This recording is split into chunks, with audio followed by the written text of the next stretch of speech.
Phil Mickelson.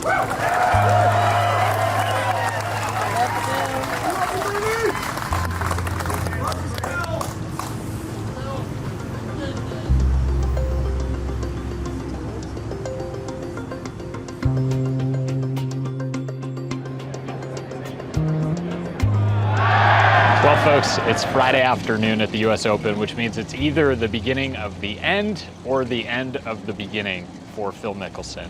He is playing in his last U.S. Open right now, unless he receives some sort of exemption from the USGA or qualifies in himself next year.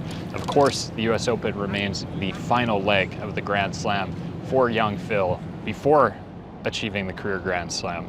He entered this week at Oakmont a long shot.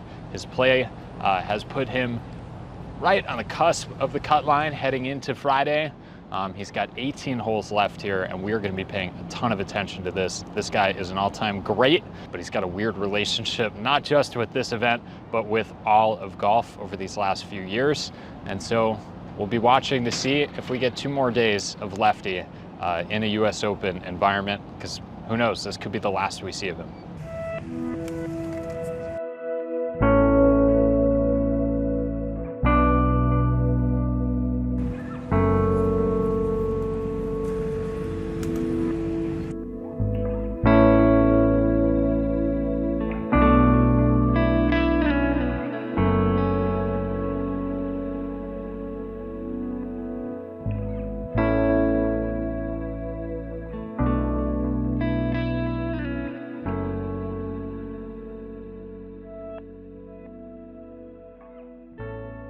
Describe for me your thoughts walking up that last 150 yards to the 18th green. The interview that Arnold Palmer gave after his final US Open round was meaningful and emotional. It was also never supposed to happen. June 17th, 1994 was arguably the craziest day in sports history. Game 5 of Knicks Rockets, the Rangers Stanley Cup parade, day 1 of the US World Cup, and it was the day of O.J. Simpson's Bronco car chase.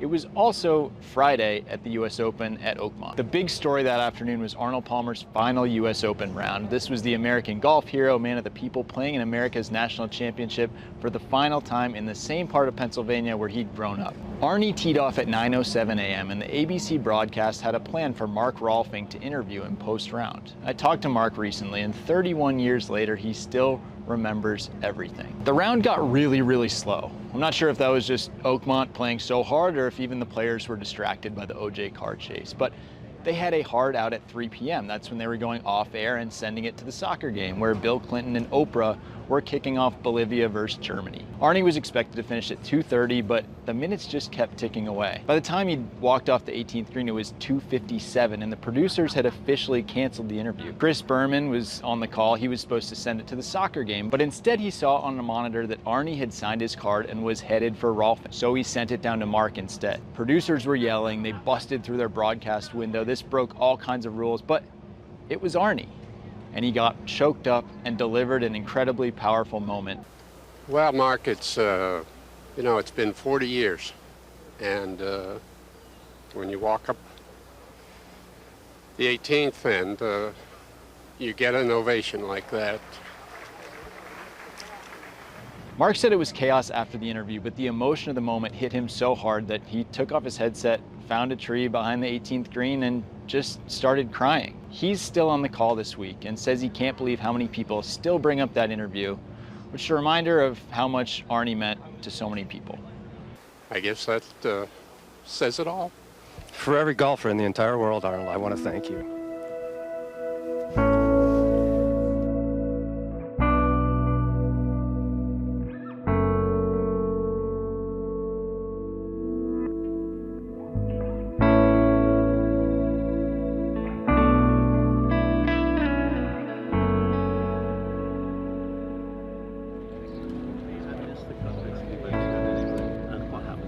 It's so uncharacteristic. You picked the ball up without marking. Yeah, it's probably one of the stupidest things I've ever done. I picked the ball up, had the ball in my hand, turned around to Darren, and he basically said to me, what are you doing? And yeah, I put it back down and marked it and played on, and I knew it was going to get in. I didn't know it was going to be 1 or 2, but yeah, by then maybe my mind was somewhere else.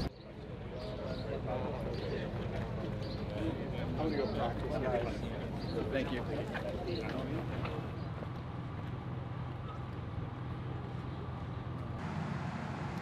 I guess I would have expected to be in this position if you said even par through 2 rounds. It's just hard out there. It's hard to keep it going when guys have got on a run. It seems like they've come back a bit, so I'm playing old man par golf at the moment.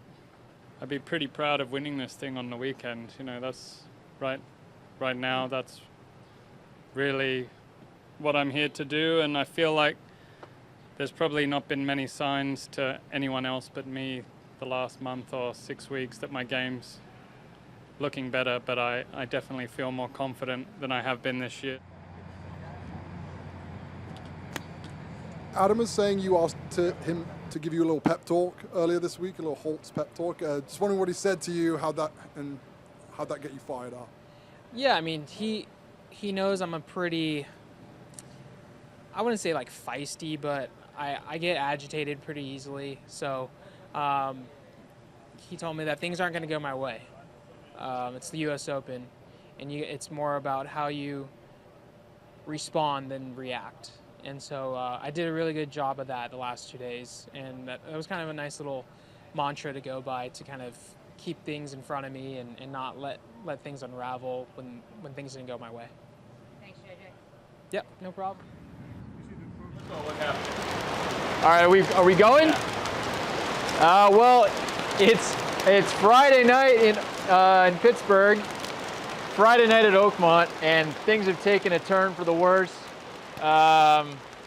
There's, I think, 5 groups left on the golf course that still have to finish their second round, so they're gonna have to come back first thing in the morning.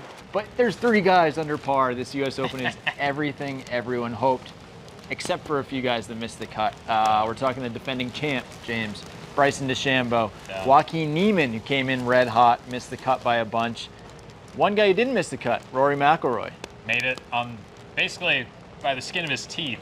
Man, he was in a bit of a mood. Skipped media again. Yeah.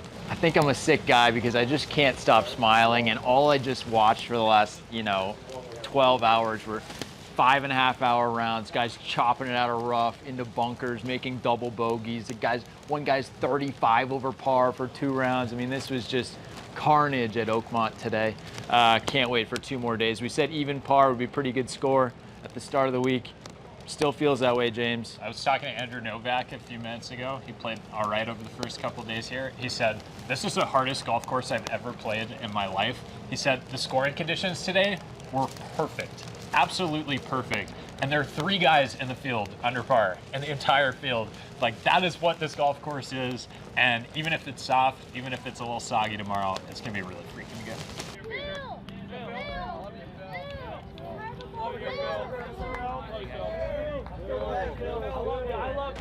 I was there as Phil finished up on 18. He had just doubled 17, chopped one from the rough into the bunker, ended up 3-putting from 25 feet. First of all, Brian Harmon slow played him for the record on 18. And as Phil was waiting to hit his birdie putt to make the cut, there was literal thunder and lightning in the background. We thought they were gonna blow the horn right then and there. They didn't. He just barely missed. In some ways, sort of a tragic but fitting end to Phil Mickelson's career, potentially, at the U.S. Open. So Phil Mickelson's U.S. Open exemptions ended today. He was given a few-year runway after winning the PGA Championship. He earned a special exemption a few years ago.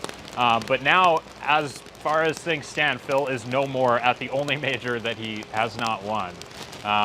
And yeah, he left in like the most biblical fashion possible.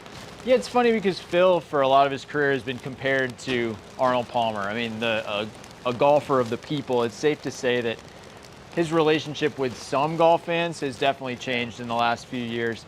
But it really was a contrast. We worked on this piece to come out earlier in the day that was about Arnold Palmer's final U.S. Open round ever. The emotional interview he gave right afterwards. Then he went to the press tent. He got a round of applause from the media, which I've never seen happen.